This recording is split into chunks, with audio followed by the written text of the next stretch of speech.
I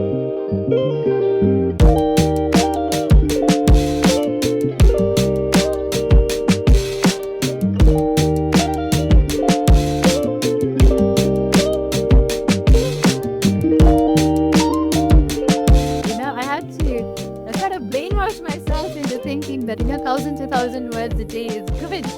For me, it's too little. So, in fact, just this morning, I was telling my husband, like, I used to leave home at 6. Like, my husband and I, we were working in the same company. It was our second jobs together, and that's where we met. Oh, wow. And so I remember telling him that, you remember how I used to leave home at 6 in the morning, and I would easily go on to work till like 12 or something, then just go back home and then be up the next day. And, I don't have half that fraction of energy anymore.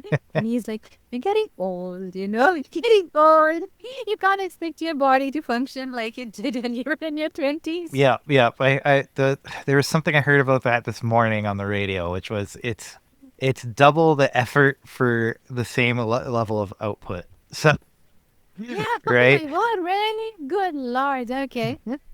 Yeah, and just Now as I you don't get feel too older, bad. it's the effort goes up, but you never get to more out of it, right? It's that much harder to hit the Yeah. same level. So that's Yeah. it's depressing, but if you accept that, right? That, Yeah. like, yes, it's just Um, going to take longer, and it's just going to take a little bit more energy than yeah. it used to hit the same heights, but you can Yeah. accept that. I think you're in a good spot, but it's tough. It's tough Yeah. to, it comes for us all. And it's Yeah, and I think that's why I started looking at it as, like even if I had $1 million in my account, my days would still look exactly like this. I would wake up, spend time with my family, spend a few hours writing and creating, and then, end the day with family or friends, right? So it's not going to look radically different than this on what I do on a daily basis yeah, level, exactly. right? So yeah, we're already living the dreams. That's how so Right. I try to tell myself. Might have a nicer view out the window with more money, but Yeah. that's probably the But only big difference.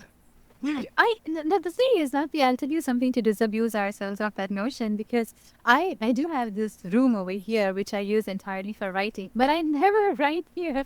I always go to the library to write. I mean, it's so I don't want to be sitting alone by myself. I want to go there. It's sort of like body doubling, right? So I mean, I see other people there. It makes me feel a little more human, I guess. Sure. So I'm like, yeah, I mean, even if I had a nice view out of the window, I'd probably want to go to local library, be surrounded by people and book lovers and books. I like that. I like that approach. And you know what I mean? That's Yeah. that's the I mean, I would still love a nice view from the window, but I'm that's just saying. when you have the coffee when you're done writing, it'd be nice to have a nice view. But Yeah, exactly. that's got to be the newsroom in you, though. That you need to be surrounded by the noise of people Ah, to yeah. feel in the zone, right? So I wonder if that's it. Yeah, that must be it.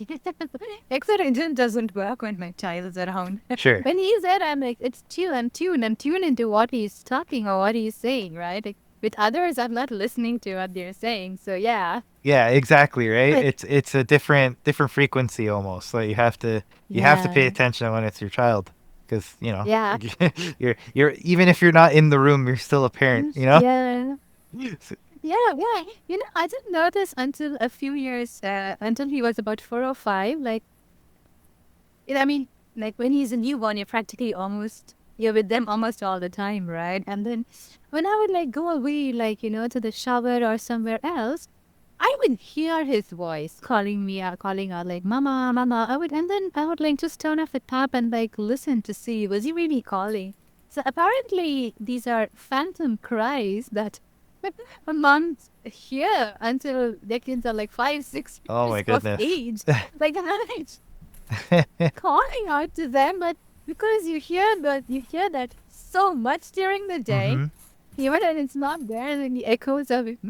No, so yeah, like for a long time that kept happening, and I was like, oh my God, what is this? You're almost. Am I losing it? No, and yeah, why did I share that? I think there was something that you said which reminded me of it, that how how it's a you're still a parent even if you're not around them. Yes, Yeah. that's right. Yeah, exactly, right? Like that's it. Yeah. You can't escape it. It's just part of you now, right? So Yeah, yeah, yeah, like a shadow. yeah. Oh, But yeah, yeah. that but that, Oh, I like the idea. I've never gone to the library to like sit down and write, but what I used to do is uh, Toronto centric here. I used to go to the Eaton Center in the mornings. oh, okay. Yeah, I used to Oh, work right at Young and Dundas before we all got sent okay. home. But but when I still would report to the office, our offices used to be right at the corner of Young and Dundas. So the best place for me to get some privacy was in the busiest place possible in like the center of downtown, which is like the Eaton Center food court. And Yeah, right, yeah. I'd pick a table. That's too noisy, way too It noisy. was a weird thing. Like if I was in the office where people knew me and I Mhm. tried to do anything, even if I booked a Oh, room or anything, or even I if I feel you. stayed in the same building, the threat of somebody I know being around me was noisier than having hundreds Then, of people all. And there's that hum in a food court where everybody blah, blah, blah, blah, yeah, blah. And white somehow noise. that was easier to wash away than it was to be in Okay. the office where I could hear my name, right? And that Yeah, would like pull yeah, you kind of the same scenario where you're at home yeah, and it's hard to focus because something's happening. Your children are yeah. moving, and you're like, what are they doing, Yeah. right? So not Yeah. obviously not the same, but just The the worst is when familiarity. But you don't hear your kids. Yes. I What know. are they Yeah, like what doing? happened? Yeah. Why did I? Yeah, right. So there's no winning. Yeah, Yeah. So it was kind of that. It's just the chance, even though arguably like it was only across the street that food court, but still in my head it's like I need to be somewhere physically removed from that space. So I would show up about an hour and a half before work, and I'd sit and I'd write, and that's what I did for years. And that's where I got like dozens and dozens of short stories, and that's what I was yeah, primarily writing at the time. Was just I was trying to get everything published, and I got a couple things here or there, but nothing terribly exciting. But it was good exercise. I find short stories are it helps you with brevity, right? And well, yeah. yeah, you write a bunch yourself, as you mentioned. You write them weekly, so Yes, you yeah, know the benefits of short stories. But yeah, as far as environment yeah, goes, the food court was a weird one. I haven't done that yeah. since now that I've been home, but yeah, it's an interesting thing that being around people can somehow be more settling than being on your own in like a quiet space. Yeah, yeah, yeah. It's too much to. Yeah, I think it's too.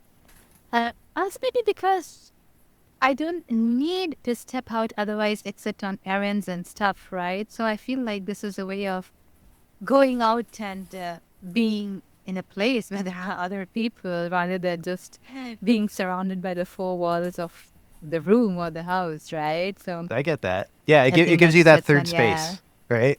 Um, Yeah, for yeah, sure. Yeah. yeah. I find that with like you hear it a lot about like going to sports and things. Like people are like, "Why do you Hmm. go?" Like you could just watch it on TV, and it's like I don't know. You just get there's like an energy you Yeah. get from just Yeah. being around people, Yeah. right? Yeah, yeah, yeah. And like I'm not gonna go talk Oh, with did you? everyone. Aren't you? Yeah, sorry. Yeah, I'm not going to talk to my neighbor. Yeah, but just a collective energy. But Exactly. aren't you you're TFC fan, right? Like, didn't you? I think I missed seeing you at the Toronto India the conference, but I thought you mentioned on the Discord that you were going to go to a TFC game later that day, Yes, I and then did. maybe evening. Yeah, Was there a concert? I abandoned the Was it conference a and I ran to the game, and it was a mistake because they wise lost. choice? But but yes, Oh, nice. I go to every game, and it's this past 5 years have Wow. been miserable. But We just started going this year. nice. Like, I mean, and he's 9 years old, and then it's a nice outing. Like, we take the train from Burlington to exhibition. Yeah, Like the whole go train ride, and then go there. And you're right. Like, just the collective energy of people. It's very different being there versus sitting at home and watching the game. So, yeah. So right. yeah, it's hard to describe that. But the other thing I wanted to share with you actually was on the topic of comics. I think it's what I wrote to you in the email, right? That when we grew up and we were growing up in India, there were a lot of these little magazines for children, which were entirely comic based, almost entirely. And I didn't. I was once writing an introduction for the IASFA, the the Association of Science Fiction and Fantasy Authors. They do these promos, right? And um, that's when I researched that after the Britishers left India, the British left India. So I think in the 60s, somebody realized that Indian children apparently knew a lot more about Greek mythology and Roman mythology, and not so much about, they weren't able to answer questions about our own epics, which is like we have two main epics, which is the Ramayana and the Mahabharata. So this gentleman, Anand Pai, as a way of wanting to educate the children about Indian cultural background, started putting all these stories in the form of a comic book, So there were there were many. There were like there was something called Amar Chitra Katha, then Panchatantra, which was essentially lots of moral tales. So and then we had these Jataka tales, which are sort of like those Aesop's fables. Where you have these animals that talk, and then there's a moral to the story, kind of a thing. So that was my earliest memory of reading. Those were the books, and why that stays so strongly in our memories because we used to live in the western part of India, and most of my family, my dad and my mom's side of the family, they were all down south. And back in those days, it used to be a 24-hour train journey, Oh, wow. which we used to do every summer. So we would get into the train, so we would get to sleep in the train. They had these like middle berths that you could put up for sleeping at night.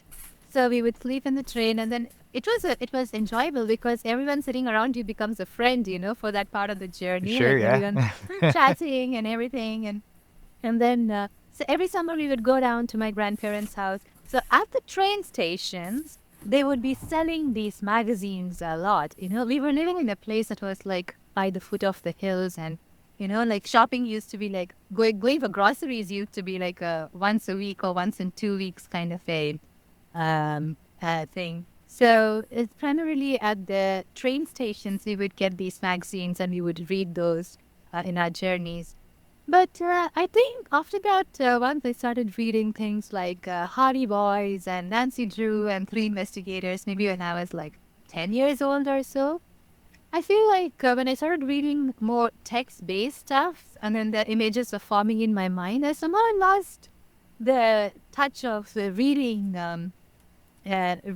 comics or graphic novels. I think the only one I read since then is probably the Calvin Hobbes strips. Sure. But then they're like small strips, and then they often come on like somebody would forward it to you in an email, or then you could subscribe to receive them by email. It's like what 10, 15, 20 years ago when they were being forwarded and stuff. So I think that was the extent of my interaction with comics per se. So considering that, this has been such an eye opener for me. I'm Like glad. how I'm glad we got another person on board. is and yeah. I mean, I can't draw for nuts for sure, but then like I don't think I'll look at a comic strip the same way ever again after this. That's good. That's Like good. it's I like that yeah, we've done something to broaden your well, you horizons. brainwashed me. But yeah, broaden my horizons is a nicer way of putting it. But yeah, it's one of those things. Like you're not alone. A lot of people, I think, Yeah. drop off after a certain point, right? They're like, yeah, I read it when I was a kid, and then I don't know, I moved on to novels, or maybe they stopped reading entirely, which is unfortunately what a lot of people say. Um, but yeah, and it's a medium that's like it's of the types of works that are out there. It's one of the most immediate you can get. Like people always turn to film and Mm, television and that for the like that seems to be the primary source of entertainment nowadays, right? Is yeah. it's movies and television. But if you want Most something that's relatively current, like comics are always the production Yeah. line is much quicker, so it tends to be a lot more of the Mm, time than like a film takes 2 years to make, yeah. 2 3 years, Yeah. Yeah. right? So it's never going to be speaking of the current moment. It's going to be it's always delayed. A comic is you're talking a couple months for it to Yeah. be able to, right? Usually it might be 3-4 months if they're ahead of schedule, but it's a lot more of the time. Even a novel, right? Like by the time it gets Yeah. self-publishing is a different world because people write it and send it. But if you're talking about Yeah. traditional novels, Mm-hmm. again, it's a year and a half. So it's always a little Yeah. bit lagging. Comics tend to be a little more Yeah. current. So I find that to be interesting. It doesn't have to be like superhero comics, like just comics in general. The medium of comics tends to be a little more current than other mediums out there. Uh, Also, Yeah. the barrier of entry is really low. You don't need, you just need pen, paper, and you can do your comic. Publishing is another thing, but doing it, The- writing and finishing it, it's really easy. yeah, well, you know, I mean, to me, it feels like, oh, you need to be able to draw, like Roberto. To But you can put do it a out there, comic it's with not easy. you can do a comic with stick figures and tell story. Oh, yeah, well, that's true as well. Yeah. If you want to make a film, you need actors, cameras, People. lights. Yeah. yeah. And Yeah. even though No, the that's true. barrier's been taken down for film and that, like it's still an effort. Like it's still Mhm. a Yeah. lot that you need to do just to make something coherent and put it together. Like you could Yeah. arguably put it together with your phone, but you still have to Yeah. have like a number of talented people to make something watchable, right? Yeah. Where with a comic, Sure. to Roberto's point, like if you have an idea and even a sense of an ability to draw, you can technically get something together and you can Yeah. get it published. You can put it on Webtoon Yeah. or something like that, and you can put it Yeah. out there for Yeah. people to see. Or even on Instagram, it's very popular to just use the carousel feature where you like flip Yeah. through each page, and Yeah. that's a very Yeah. popular like format as well. So Oh, is it? Okay. right, like it's and it's a Like a lot flip book kind easier of thing. to get people to appreciate than it is to get people to read your writing. I find, right, like For sure. Yeah, for I'm sure sure. you've had Yeah. that. It's like, can you read my short story? And they're like, yeah, yeah, yeah. They'll get Yes. to it, Yeah. right? It's Yeah. always like everybody wants to Yeah. support you until it's like, here's the book. And we're like, okay, how long is it? Do I have to read right Yeah. now? Right? It's always a little bit more of a struggle to get people to read. But if you're like, I have Yeah. this page full of pictures, and you'll get the story. All you got to do is Mm. absorb it. It's Yeah. you're asking a lot less of people. So For sure. But to your point about, comics being current, that's true, right? Like in so many newspapers, you have people who draw even just one picture, yeah, one a cartoon or an image to make light or to, like to show a current political situation in a satirical format, right? hmm And that's very interesting, right? To be able to condense an entire situation into something that's like the brevity of it, the humor, yeah, and oh, it's a punch to the gut, right? Because it's so spot on. So I think that's another place where I think even now sometimes I see on the Guardian online hmm where when they come up with some comics, yeah, like this that pictorial representation is, yeah, it's very different to like reading the written word for sure. oh yeah, yeah, and Yeah, very different. similar to Roberto, what Roberto was saying in terms of like getting started and reading and all that was when I was a child. When I was a child, I guess. Yeah, I was a child.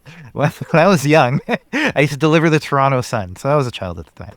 Oh, okay. Yeah, and in the Toronto Sun every Sunday they had a very specific pullout just for the comic section, and that so Like, before the delivery, pull out the comic section, read the whole thing, then get on my route, right? So there's that, and then like you mentioned, the political section was can't remember the yeah. name of him.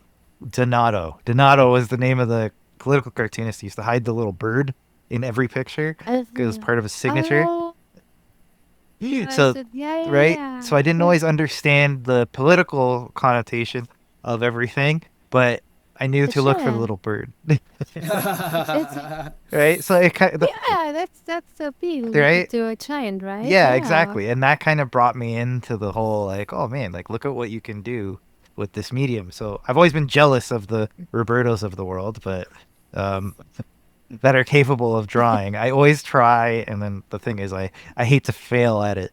I'll fail at writing all day. I'll continue to fail, and I'll continue to do it. But for some reason with drawing, it's the same immediacy of like you look at a drawing and you go, that looks great, I got the point, and you move on. I get the same feeling of I drew it and it's not what it was in my head and I'm angry and I don't want to do this anymore. Um, where with writing, I feel like I can chip away at it and it's like I see what I did wrong there. I'll do it better the next time. And for some reason, I don't take that same attitude to drawing. And it's so I don't ever improve. But but I think that's what drew me to the medium though, is that like yeah, you could do so much with so little, right? Yeah. Um, in terms of just space and like what you can get across with an image. So I always found it interesting. Yeah. But And it's amazing. yeah, But don't you draw for your the comic books that you put out on Kickstarter, the ones on Pesto Comics? no. So Don't you do any of those I, illustrations? I always say I hire really well. So I work with artists from all over, including Roberto. Roberto's done a couple covers for me, and yeah, I work with people from all over the world, really. Yeah, Nice. it's only possible because of the crowdfunding. So I'm making sure everybody gets paid. I get paid last and usually not Hell at all. yeah. Uh, but yeah, that's the only reason this is all possible, right? Otherwise, I would have Mm. to beg Roberto to do it all for free for me. Um, and unfortunately, he has bills to pay, so that's not going to happen. Um, but yeah, that's the thing, that there's still a bit of a barrier in that sense, that if you can't draw, you got to find someone who can, Yes, yeah. right? So that's how I went about it. I always considered myself a writer by trade, so I Mhm. played to my strengths. I'm still actively trying to learn to draw. My Yeah. hope one day is to be able to do some of it myself. I think I'll always be working with. There's still too much of a gap. Even if I get to the point that I feel like I can call myself an artist, I think I still need to be working with artists who've been doing it for much longer than me, just because there will be a skill gap. Right? There will be things they can do that I will I hear you. need to do Yeah. a lot more to get there. But I would love to be able to, even just to do like a comic strip or that level Yeah. myself. That I feel like would be a win. But in terms of like the Yeah. main comics, yeah, I think that's for the folks that are like practiced artists, like people who know what they're doing for and have been for a long time. So yeah, it's there's many ways into this, right? Yeah. So that's one of them. Yeah. Yeah. My way into this is to sit here and admire this. Oh my God. It's just the way it's, it's all the way it's popping out. I don't know. But I'm still completely in awe of how all of this is coming together so beautifully. Just the expressions and stuff, right? Like, Well, and this is the key thing with we always tell the young artists that come by that like the big thing with any of this stuff is getting the boring stuff right. Right? Like if you can get the boring stuff right, then you can do then you get to do the exciting stuff. yeah. Like most new Yeah. artists just they bring you a portfolio and they show you the big action scenes and they're like that's great. Mhm. And like I understand why you Yeah. did that. However, I need you to show me two people sitting like at a dining room table, right? That's just as important because you're going to draw Yeah. more of Yeah. that than you're going to draw the big action stuff, and you need that Yeah. to make the big action stuff like pop, right? So similar to here, Yeah. right? Like it's a person standing and a person laying on a couch, Yeah. and right, and Yeah. because that's And convincing, that's, everything else is convincing, yeah. you know? Yeah. Yeah. Yeah, you're right. Oh my God. This is amazing. I have best. I have, yeah, yeah. For a writer, I don't know what words to use to praise this. It's just amazing. I just keep saying amazing over and over. I should come up with synonyms. I should open a dictionary and look at some synonyms. Astounding, magnificent. That's what the edit's for, Yeah. you know? Okay, That keep all the amazing in. Because it's really great. It's great how it's all coming together. yeah. Yeah, see, this is probably why I didn't want to watch the other videos in full. Because, yeah, but it's like, oh, wow. You get the magic of it now, right? The live Yeah. experience. Without having seen the plate of hand earlier on. Yeah. Exactly. But yeah, it's a fun medium. I really enjoy it. But yeah, it doesn't come without its flaws. Like it's a lot more expensive to produce. So Mhm. like Roberto was hinting towards, like creating the comic is the easy part. Getting it out Mm. there, getting it printed, getting people to Yeah. buy it, it's much more Yeah. challenging because it's much more expensive. Um, just in terms of what I you're think, getting out of it, right? Um, yeah. yeah, like a 20-page, 24-page comic. If you're buying Mm-hmm. a regular one, like a Batman or a Superman at the comic book store, Uh-huh. that's like $5 to $6 Canadian. And then if you want indie one, you're looking at 10, 20 for the same, like almost a Oh, dollar a page.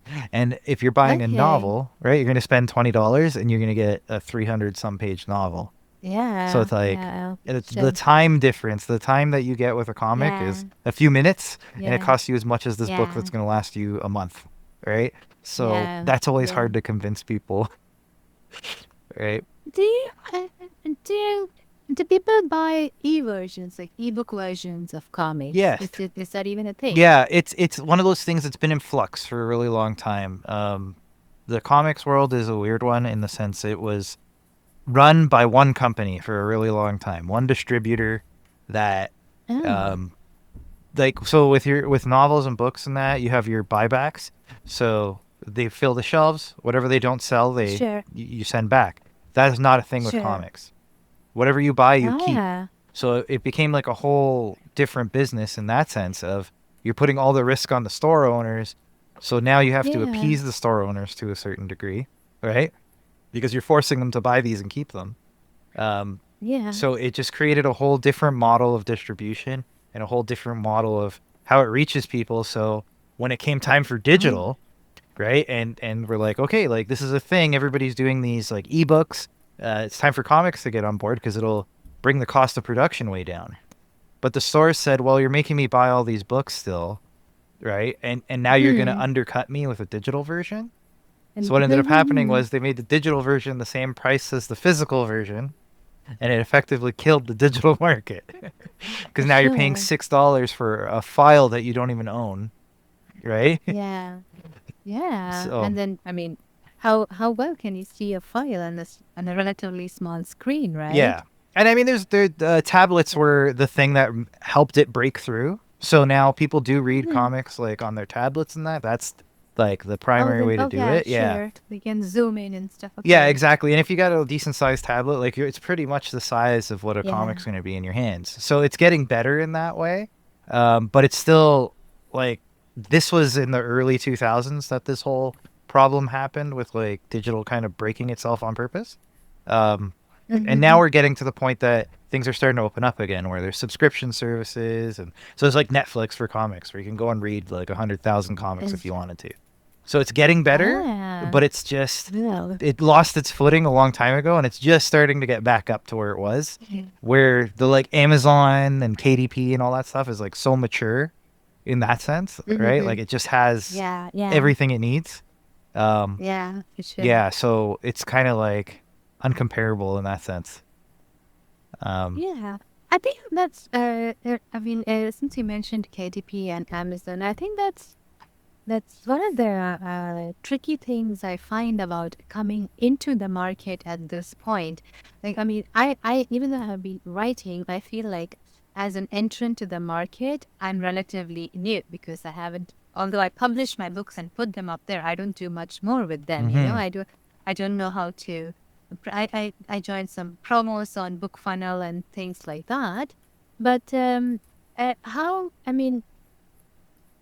What in your I don't know if I were to ask you for advice as a relative newbie to the market, what would you recommend someone like me do to get my works out there to reach a wider audience in a market that's so saturated now? Yeah, it's a tough one. It's one that, frankly, I'm trying to like with the comics and that. There's one answer, which is like the direct market and Kickstarter and all that stuff seems to be the way. Mm-hmm. With indie books, I actually launched my anthology on Kickstarter first. So what that was Oh, almost okay. like a it was like a pre-launch party type thing. It's like, do you want the Oh, first nice. edition of this book? Come to Kickstarter and do it. Okay. And that did pretty well, and that helped at least pay off the book.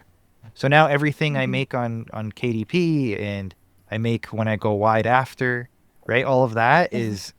is my profits, right? Like the Kickstarter at least made it to a Yeah. point that I've done enough to pay off. In this case, I was the editor on the Yeah. book, but I had paid all Sure. the authors involved, so I made that back, Sure. right? And I paid off the printing of the book for the handful I'm gonna go sell at the various places I sell it. Sure.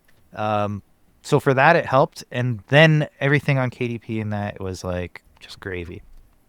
So Mhm. the reason I say that is because I still haven't figured out how to really take advantage of that side of things, because I'm seeing what most Mm. early Yeah. folks see, which is the pennies a day if you're lucky, right? Yeah. Like it's Yeah. sure, Absolutely. yeah, it's like hundreds of pages read, and it's like you made $1.50. Like wonderful, thank you. Yes. I will retire now. So it's tough. I do know that there people are finding a lot more success going wide. So like on Kobo, and you mentioned you've even Yeah. won like awards via Kobo and the stuff, Yeah. so you're well versed in it. Yeah. So I know there's some success there, but the Yeah. biggest thing I can say that does apply from the comic side to the author side is having a backlist is where you truly Mm-hmm. start to make the difference, right? And you have a decent Yeah. backlist as well, so I'm sure, as that continues, that'll help. But every time I sell Yeah. my latest comic, I have a few people who go and buy all the previous ones, and now I'm on my 10th Oh, one. yeah. Okay. So now we're Okay. talking, Oh, nice. right? They go back and they buy 10 Nine different more. comics at Mm-hmm. once. So that's how I'm Yeah. making money Sure. now. Yeah. Oh, that's good. That's good. Yeah. Yeah. It does. It takes a lot of time. It does take a lot of time. Yeah, it's patience. Yeah. Like you absolutely need patience, and it's hard. It's hard when you're trying to make a livelihood of it, Yeah. right? And then it's like, well, be Yeah. patient. It's like, "But I need to pay the bills today. I can't go to the I hydro know, company right? and say, Yeah. be patient, right? I'm working on it. Soon I will. Like, no, they don't take that as an answer. So, Be patient. right? But unfortunately, it's the I unfortunate really want truth. to spring. I really want to spring that on somebody, no? Yeah, right. Try it. Try it with Like, your. someone I owe money to. I'm like, can you please be a little patient? Yeah, I'm building up a backlist here. I need you to be patient with me. Like, not gonna happen. Okay, Oliver's back. He's demanding his food. Good. But yeah. So it's. I wish I had a clear cut answer for you. Um, Yeah. It's good that you didn't. I think now we're in an era where if somebody has a clear-cut answer, everyone's being advised like, no, don't listen to that person because it's not, so neat and yes, and I find everyone has a yeah. course, right? And then it's like, how do you make all your Do money? It's you like, know what? right? They make the money on the course. They don't make the money doing the thing they Yeah. say they're teaching you. Yeah, they do. Yeah, exactly. And I'm like, if you're actually making money doing the right thing, why do you have a course? Yeah, exactly, What right? like, yeah, why do you need a course to make your money? Yep. And we can't all have a course, so this isn't working, all Yeah. right? Yeah. So Yeah, but the only thing I could say for sure, like Kickstarter, I'm very happy with. I recommend it to that's good. anyone to Yeah. try. But like anything, like the first one's not gonna, Mm. blow your socks off. It's the fifth one that you're gonna say, "Oh, now I Yeah, get it." sure. Right? Yeah, Um, for sure. Yeah. yeah. Yeah, I feel like I need to build I have a very small mailing list. I feel like I need to build that to an extent because I believe even Kickstarter is not I mean, you bring your own audience to Kickstarter 100%. to help it deliver you a little more in terms of numbers, right? I mean, you Absolutely. can't just show up completely solo and then say, hey, where's my people? Yes, mailing list Isn't is it? key. Yeah. 100% getting people on your Yeah. mailing list is before anything. Like, and Yeah, right. it's Yeah. it's 100% true, and I always forget to say it first. But that is before you do it, because I always get that with with like people starting out. They're like, what should I do first? And the Yeah. answer is that it's build your mailing list. Even if you have nothing to show, even if it's just you talking about where you went this weekend and what you did, right? Like Yeah. just get people on the list so that when you have something to share, right? There's people who are Mhm. interested, because I can say even on Kickstarter, just recently, and by the time this airs, it'll be a while ago. But just recently, they started introducing a breakdown of. So on Kickstarter, you can follow certain campaigns, and Mm-hmm. they now release a breakdown of how many people that were following your campaign before you launched have backed it, and how many people Ah. during the campaign who followed have backed it. And the people who Oh. follow before you ever hit the launch button, it'll be 70 Uh-huh. plus percent of those Ah, people that okay. Makes actually sense. follow through. Yeah. So that's your mailing list effectively, right? Those are the people that Yeah. are invested Yeah. in you, like before you ever do anything, Yeah. right? And they say, I'm interested, sight unseen, in what you have to show me. And those people, Yeah. 70% of them show up. Where when you look at the full picture, it's closer to 20 to 30% by the end of your campaign. That people look at it and they say, yeah, it looks interesting, maybe. And then it comes and goes and they forget. Mm-hmm. But the people that are there before you ever hit the button, those are Yeah. the ones that are going to, those are the ones that are going to support you. So, and those Sure. people come from your Makes sense. newsletter Yeah. effectively, right? Yeah. Because at Yeah. that point, you have nothing to show them. You have a Yeah. small image and a little blurb. Now there's more space to put even more, but Yeah. still, you're giving them a sample and you're saying, trust me, Yeah. right? Trust me Yeah. let me tell you when it launches so you can help me. And those people are the ones that show up. So mailing list, Yeah. number one, yes, 100%. And but again, you're doing YouTube and you're doing all these things. I feel like you're in a good position to, Yeah. you can reuse things. So if you're doing things Yeah. relatively frequently, you can use the newsletter to say, hey everyone, I just posted again on Yeah. YouTube, right? Yeah. I think that's been a big learning for me of late, like how to reuse my content. So I think there was one mistake I feel that I had been making was I was also trying to write a lot of blogs alongside. I started off as a blogger. I like personal blogging. And my newsletter, I sent out a monthly newsletter, and my newsletter was heavily on the like sharing personal updates site. But which is very interesting to people who knew me, people who didn't know me. But I found that they didn't translate very well to when it came to telling them, "Hey, here is my fiction." Mm-hmm. I feel like there was a bit of a disconnect between, oh, this is what's been going on in my writing life or in my life in general versus, this is the book that I released. So I've been trying to bridge that gap, which is why I was writing these weekly tales. Like I started them like 10 years ago, and they were like on and off in between. But now over the last 2 years, I've been doing them with more regularity so that with every monthly newsletter, I can say, hey, here are 4 news stories this month or 5 news stories this month, kind of a Amazing. thing. So that at least it's on the top of their minds that I write fiction. And that's primarily what I write. I mean, a lot of people write in and say, oh, I could absolutely relate to this or relate to that, which is good. And then I was like, oh, but no one's, and it doesn't seem to be translating into fiction sales. So I got a little discouraged over there. So that's why I was trying to, I felt like I need to have a little more fiction and writing updates over there. So that it's there on the top of their mind that this is what I do mainly. So I think that was one big thing. Also, I still don't know how to like when I go through these book funnel group promos, there's like maybe hundreds of people join, but then how many are actually invested? How many actually read the book and will stay on to see what I publish next and stuff like that? So it's also a bit of a mental attitude to be okay with people subscribing with every newsletter, unsubscribing with every newsletter that I sent. Like, even if it's like just 1% that unsubscribes, and like I have a 50% open rate on Wow, average, nice. which I think is That's good. very good. But it's that 1% that sticks in my head. It's like, I remember the very first time, like, I think after I had someone on my mailing list for like maybe 4 or 5 months, maybe, and I had a really small list at that time, like mostly friends, and then like some other people that are joining, and then when they unsubscribed, I remember writing to them and saying, "Hi there, I saw that you unsubscribed. No harm done. Like just wondering if like you were looking for something and this newsletter didn't serve your need." And they were so nice. They actually wrote back saying that no, I'm focusing more on my IT work now as opposed to books and literature. That is why. But then later I realized that if someone's unsubscribed, you're not actually supposed to reach out to them again, right? They're basically saying they don't want to hear from you.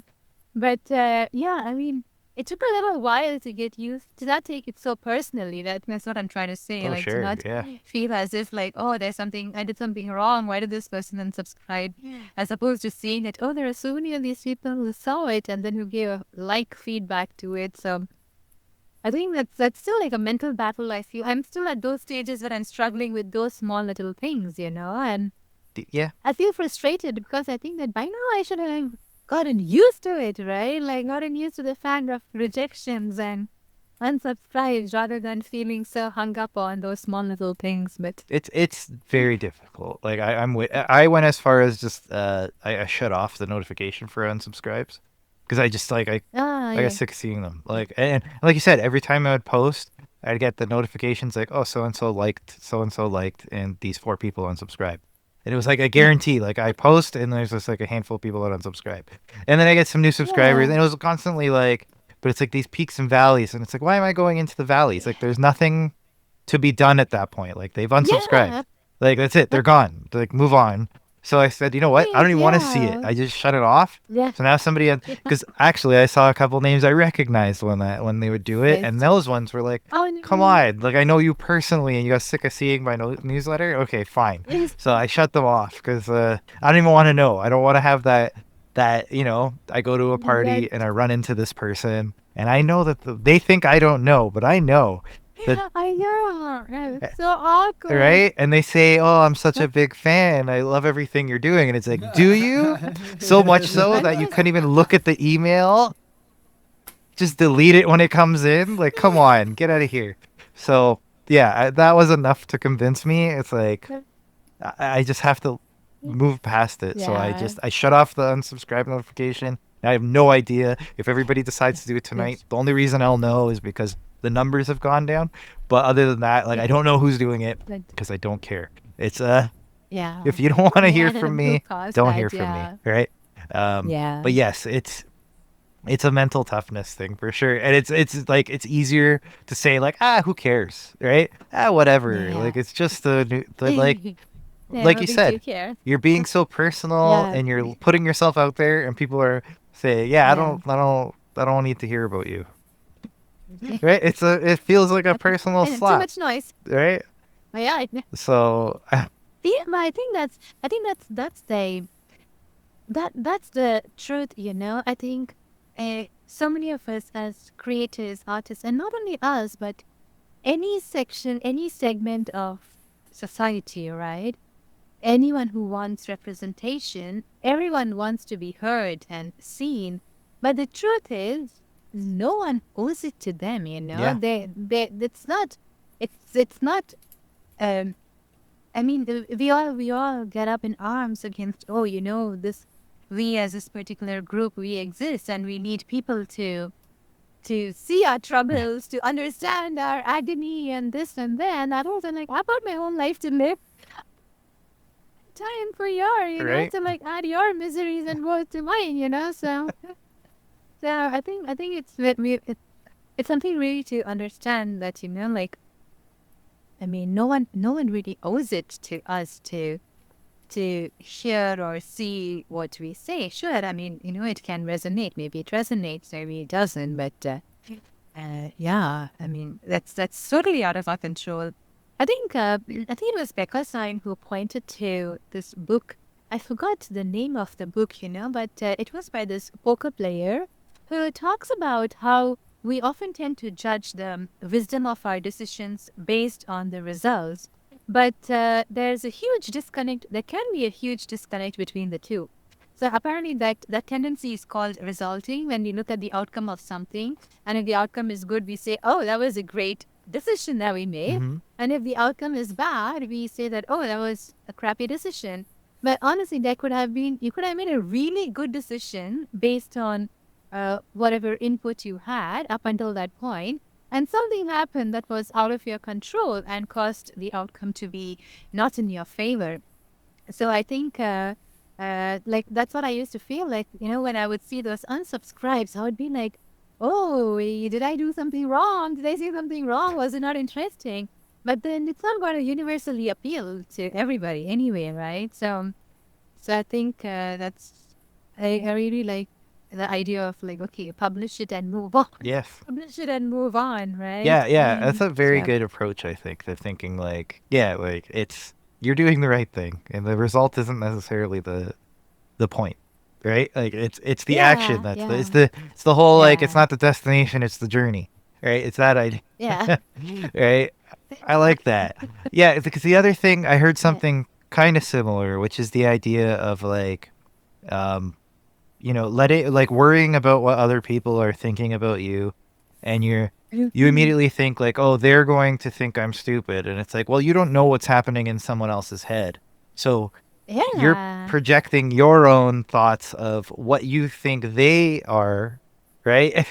And you yeah, yeah, think everyone yeah. else is judgmental. It's like, well, you're the one that's being judgmental It, because you're assuming that they all are judgmental and therefore will judge yeah, you, right? So it's like all yeah, it is a reflection of yourself because you have no clue what yeah. people are thinking, What's going right? on? Yeah, And half of the time when people yeah, tell you what they're exactly. thinking, they don't even mean that because there's, you know what I mean? Then people aren't as Yeah, direct as they say. So, right? So yeah, for you to feel like, oh no, like they're gonna think this, it's like that's all in your head. It's all in your head. Just do what you're gonna yeah. It's do, yeah, it's all in there. right? Yeah, exactly. Right. Like I mean, honestly, that yeah. When the penny dropped on that one for me, I was like, oh, basically everything I'm seeing is filtered through my worldview, my Mm-hmm. biases, my opinions, and it's probably got nothing to do with the person in front of me. Right? And it's so sad, right? Like that is so sad Well, the way it's free. It's but sad it's and it's freeing because it's like because they're doing the same yeah. thing, right? West. They're reacting to whatever version of you they had in their head, and then Yeah. you're either breaking that or confirming that. But Yeah. before you connect with anybody, people have already Yeah. built based on whatever Yeah. experiences or prejudices or whatever they have in their head, they've built a version of you that then you either live up Yeah. to or break, right? And That's true. right? So knowing that, you just know that it's effectively it's all chaos. Like it doesn't matter. Yeah. You just walk into the It's random. situation, It's chaotic. see what's going to happen, right? Because there's no controlling it or guessing how it's going to play out, That reminds me. right?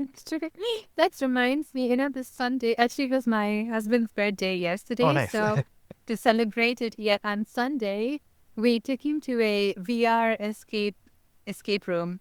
So virtual reality escape room. We've never done this thing before. We've only done escape rooms before, but not a VR one. Have you done I any of haven't. those? No. And it so we were early, like our appointment was early, so the people there were very nice, and it was a new setup. And she said that she can take videos and photos of us while we are playing the game, and we were like, okay. So of course, now when we've got those VR headsets on, we are in a different world of our, like Hmm. we are in a different world altogether, right? So, and then when we came home and later in the night we were going through those videos, we looked hilarious, like because we are just doing all these action based on what we were seeing in that simulation, and then from the outside, like why are we making these gestures and things like that? So it went to me like, that's probably how we all live our lives, right? Yes. Trapped in a VR version of things, and no one really knows for why. And I take an outsider's be like, this is crazy, this is absurd. Yeah, absolutely. Absolutely. Yeah, it's all perspective. Yeah. There's there's a scene. Have you ever seen the movie Whiplash? No? No, I haven't. It's there's a scene in that film. It's so it's basically about this like I can't remember if it's Juilliard or it's one of these like very high up music schools. I think it's Juilliard. Anyways, and he's a Uh-huh. drummer for like a jazz group, and it's just like he's become so obsessed, and the teacher like really pushes him to the point of like of the brink of insanity, right? And he becomes so amazing at it. He's at the top tier of his whole like thing, his class, right? Like he's one of the best Uh-huh. drummers in the world for this type of music. And he goes to dinner with his family and it's like he's achieved something that like 0.001% of the world will ever achieve. Mm-hmm. And they're having dinner and he's explaining what he's doing and they're like, "That's great. Well, your brother got a promotion at work." And it was just like the sacrifice and all of the everything he's put into it, and it's just like it's on equal footing to somebody who just showed up, right, to their fast food job and Yeah. got a promotion, right? And it was just that. It's that idea of like what's important to Yeah. you and what's important in your world means Yeah. nothing to the guy next to you. They're living their own life Yeah. and with Yeah. their own priorities, and right, you Yeah. think you're top of the world, and to them they don't even know you Right. exist, right? Yeah, I know, right? Yeah, and that's so much more true now in indie publishing, right? Because I earlier, there were still like these global celebrities. I mean, people whom you could, I mean, not everybody, but then a vast majority of the world knew because they were popular at such a global scale. Hmm. But now there are so many different. It's so fragmented. I mean, I'm sure I could name like thousands of hundreds of authors or people whom I like that you probably never heard Yeah. of, like, and vice versa, right? Like, Yeah, it's so, oh, I was gonna say it's incredible how many people I talk to that were in like I'll talk to comics people who are on like we're in uh-huh, the crowdfunding sector together and we're all in it and I'll uh-huh. name names and they go, "I don't know who that is." No, Right? It's like, but we're all doing the same thing. Like, how do you not? Like, they're next see, to your like campaign, that, right? And it's yeah. just, But- it's just that. It's like you said, it's so Yeah, fragmented, and everybody's kind of in their own bubble, and right, and but yeah, it's.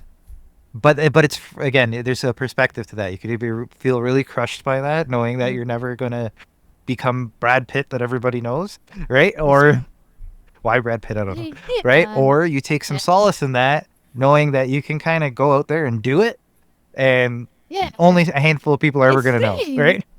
Yeah, could be. I can do whatever I want, Right? right? I Yeah, mean, like don't sweat it. yeah, You can do it, and you'll, you know what I mean. Succeed, yeah, fail, doesn't matter. Like you can do yeah. it Who and do it cares? again until you It wasn't. succeed, right? So it should be Yeah. freeing, I think. Yeah, I think so. I love their writing, and I really have come to buy into that thing. The one they say, right, that publishing isn't all that it made out to be, but writing is. Yeah. So I definitely find the writing and connecting with readers aspect very, very satisfying. So yeah, in fact, I keep thinking that yeah, even if my bank balance are very different, I would still be doing the same thing. Like even I in bank balance, like number of sales or whatever, I'd still be doing the same thing, writing and connecting with readers. So it's already there in my life right now. So that feels like a good way to think about it. Absolutely. I love that perspective. It's Yeah. just like, yeah, like my surroundings may change, but my day to day, my material, like what I'm doing, will be the same. Yeah. Materially speaking, it'll be the same. Just I might just be in Yeah. a nicer chair, but Yeah. Computer. yeah, but I'm still writing every day. Yeah, I love that. That's amazing. Yeah.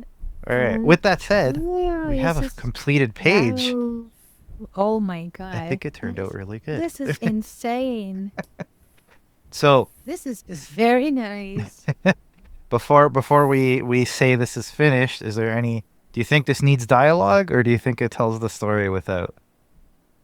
No, I think it stands really well on its own. I love it. What do you think? Yeah, no, I think it fits. Roberto nods an Yeah. improvement as well.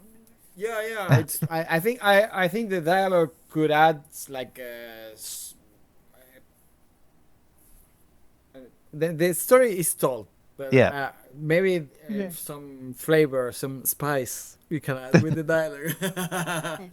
yeah, yeah. I could see that. Like, there's a couple. Hmm. I feel like that. What is that? The second last panel is begging for something. You've left space for it. Yeah. I see that, and then maybe that, and then you can.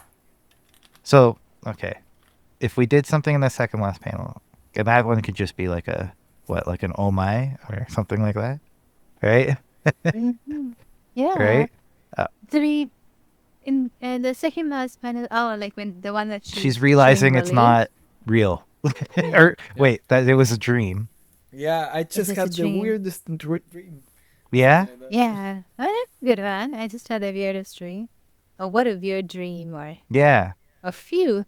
Yeah, I like the. Phew, it was just a dream or something like that. Yeah, let's do that. Like I like the few. It was just a dream. And then Thanks. It's just this. I like that. And then I'm thinking, so to make it fully circle, maybe he repeats the same phrase in panel 1 that he does in the final panel, right? Yeah. Oh, So it's like a honey, I brought you something. There. that's a good one. I like it. All right, honey, I brought you something. Something.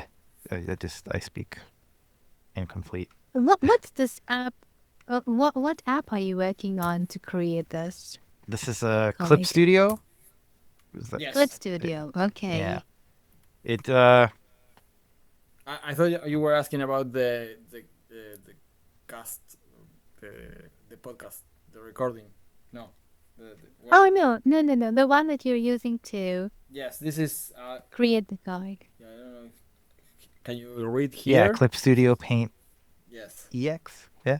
EX. Oh, there I see. Yeah. Clip Studio Paint. It's yes, yeah. It relies a lot on the person using it. I've found that Yeah. when I use these tools, they don't turn out quite the same. But Yeah. This is a really good tool and it's cheap. I think you can, and they do like regular Sales? discounts. Yeah. Yeah, sales. And you can. Okay. Yeah, I think I bought it like for $50 or so. Wow. But there are other tools that are free, that are similar. Doesn't have like many specific for comics tools, but you can draw on them. There's one called, I think it's Krita. Sai, Paint Tool Sai. Oh, It's I very similar to Oh, okay. Photoshop. haven't heard of that one.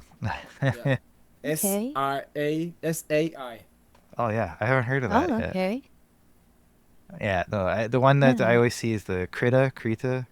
I don't know. That one's an open source Krita? one that's very popular with like webtoon people. Oh, And then okay. so when I do some of the lettering, I do all the lettering. I say some. I do all the lettering for my comics. Ah. So what he's doing right now would be the lettering. So I do this for my Okay. comics. I use Affinity, so it's like a suite of tools. Ah, okay. Yeah. Yeah. That one's good. I had the. Mhm. Sorry, you Oh, I was think? saying that one's good because it's like a perpetual license. So unlike the Adobe ones where you pay monthly, like there you pay the license Yeah. and then it's yours, right? Yeah. But I had the version once, and then they said, "Oh, they're releasing this version That's the two," catch. and then Yes. yeah. And then when version 3 comes, I'll be in the same boat and I'll have to pay all over again as well. Yes. So that is the Yeah. catch. But yeah, I think I mean it's still better than Then monthly. yeah. And Affinity was one of those. Yeah, then monthly. I don't know. With monthly, there's always a pressure, right? Like, oh, I need to make use of this, otherwise. Yes, exactly, right? Yeah, And, then like we were talking, if you do things in seasons, so if you're not yeah, using it because yeah, you're not in that stage yet, right? Like you're not, yeah, if you're using the publisher app, let's say, and you're putting your book together, yeah. I only put the book together when I've finished writing it, and I'm not writing it in this tool, so I don't need it this month. Exactly. Exactly. Yeah, so So I don't know. This on the subscription mode, I know it's gone to everyone's heads. yeah, It's even my child's piano lesson, the program that he learns on, they're switching to subscription mode. And No. I'm like, what? No, I don't want to pressure him to learn something faster just to make the most out of the subscription. And Oh, I mean, man. I know he works with his piano teacher on things that interest him. Otherwise, like he'll listen to something. They're under these. Have you heard these Rush E songs? I have not. They're like these. They're these tracks that are originally made. They're computerized. They're not like played. They're not played on the piano Okay. per se, but they lots of notes and stuff. And then people had gone on to play the hardest level possible. And it's insane. It's very impressive. It's like fingers are just flying over the keys, but the tune is very nice. And then Rushies become Rush A, Rush B, Rush C with all different. In all different scales. Okay. So he took a fancy to it, and then we took a printout of the sheet music and went to his piano teacher and said, "Hey, can you teach us this?" And like, of course, that's you can learn in 1,000 different ways, right? And his teacher was game to teach him that. Nice. And then now they're going to move this thing to a subscription. What am I like? What the heck? My goodness. I don't want to think of. I don't want to change that attitude towards learning, right? Mhm. Like you can learn what interests you rather than, oh, you have to do level 1, finish song 1, song 2. It doesn't make sense to me. Yeah, seriously. Then, That's just the way that's just the way of yeah. everything nowadays, right? Is give it away for free, To give and and then take. and then add the Yeah. subscription, Yeah. and then the ads with the subscription, and then the Yeah. right. It just gets progressively then- worse with each step. And the content is accessible only for as long as you subscribe. Yeah, right. So it's like you made it that it brought me value, and now I think there's like a tide turning on that though, because I feel like people are getting so like fed up with having to have so many subscriptions Yeah. just to do what they were able to do Yeah, before. right. Like, you know, because the argument for, let's say, streaming for Netflix and all that was, well, it's Yeah. better than cable because I can watch what I want to watch and then ignore what I don't. And then now you need to have 5 or 6 different streaming services just to do what you used to do Yeah. on cable. And it's like, you know what? Yeah. Forget it. I don't need any of it, right? Yeah, I'll stick to cable now. Yeah, right. Back to cable because that's somehow cheaper, right? So if I get that with the PVR, I'll just record the show and I'm back to 10 years ago, but I don't have to deal with all your different services, right? Yeah, yeah, it's insane. And we don't even use all of it, right? I mean, like, I probably watch a fraction of what's there on Netflix, if at all. Yeah, exactly. I'm never going to watch everything. It's the truth. It's like the gym membership, right? They get you in hoping that it's like I'll get to the watch later list at some point, so I'm just gonna keep the subscription going. At some point, you realize, okay, I'm never gonna get to it. I'm just gonna cancel Yeah. it, right? Yeah, they I feel like they were too fast with the. They could have probably kept people forever if they were a little slower about raising the Yeah. prices, but they scared people off because Too greedy. yeah, it's like doubled or tripled That's in great. 10 years, so Yeah. bananas. Like, too much. way Yeah. too much. But yeah, it's unfortunate that the subscription it's a bit greedy, but what can you do? But there's still What can you do, alternatives yeah. like this tool here. At least it's a one-off subscription, but those are fewer Yeah. and further between. Oh, jeez. All right. Yeah, this is very creative. Yeah, I like how it turned out. I think And the get back to dialogue helps something. just to kind of round it out for sure. Yeah. Okay. Yeah, especially like to loop the first and the last bits together. Right, it really brings the point home that it's like this is a loop. Like this is happening again. Yeah. Right? I like that. Like that. All right. Groundhog Day. Yeah, it turned out really good. Okay, so with that, let's wrap this up. We'll start with you. The floor is yours. Let us know anything you want to let us know about. Remember, this is November, so anything happening in Yeah, November this for is- you, let us know. Oh, I don't know. I No don't know what pressure. to say. Suddenly I'm like, I too much pressure. No, I don't have any publishing plans. I mean, I'm just having a mental deadline knowing that this is going to go out in November. But yeah, I think can I just direct people to come check out my stories on my website? Yes, please. Yeah, Yeah. and I can say that, okay. Right. Oh, this has been so much fun, Adriano and Roberto. I can't believe how amazing this turned out to be. So thank you. And for everyone watching, you can always come and check out my writings and stories on thedreampeddler.com. That's THEDREAMPEDLAR.com. Amazing. Right, and we'll make sure that. Oh, wait. Sorry. Yes, go. I also want to say thank you both for having me here. Of course, yes. Yeah, it's a pleasure. Yeah, no, this was great. It was a good conversation. I think we got a really good page out of it. So yeah, this was a lot of fun, and it was good to meet you virtually. Over here, but yes, we'll see each other. Yeah. I assume at the indie author conference this April. Yeah, we should. Yeah. Nice. Yeah, let's grab a coffee together. Yeah, exactly. Let's do that. Yeah. Right on. So before we go, Roberto, let them know who you are, what you're up to. Okay, I'm Roberto Viacava.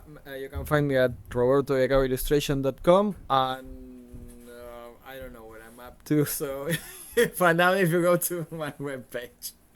Wonderful. Yes, the webpage is the easiest place to go. I'll say the same. If you want to know what I'm up to, pestocomics.com. Very easy. If you don't want to go to my website, you can find me on most of the socials at Pesto Comics.